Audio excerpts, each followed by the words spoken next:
Ішкі істер министрлігі қала құраушы кәсіпорындарындағы жедел жағдайды тұрақты түрде бақылауда ұстайды және оның қызметіне кедергі келтіретін адамдардың заңсыз әрекетінің жолын кесу бойынша шаралар қабылдайды. Соңғы айда Ұлытау облысында осындай бірнеше топтарды ұстау жүзеге асырылды. Ұйымдасқан қылмысқа қарсы күрес бөлінісінің қызметкерлері Қазақмыс корпорациясы жауапкершілігі шектеулі серіктестігі қауіпсіздік қызметімен бірлесіп, қымбат металл қорытындыларын ұрлауды жолға қойған қылмыстық топ әрекетінің жолын кесті.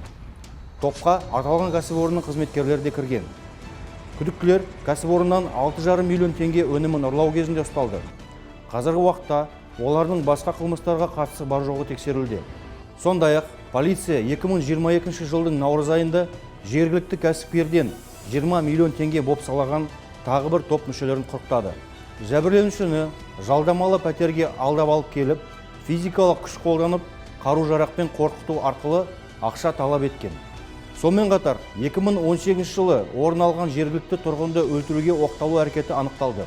Жергілікті криминалитеттен құралған қылмыстық топ анықталды. Оған қатысушылар қазіргі уақытта басқа қылмыстар жасағаны үшін жазасын өтеп жатыр. Кісі өлтіруге оқталу әрекеті жасалған тапанша тәркіленді. Көрсетілген фактілер бойынша барлығы 17 адам ұсталып, ішкі істер органдарына жеткізілді.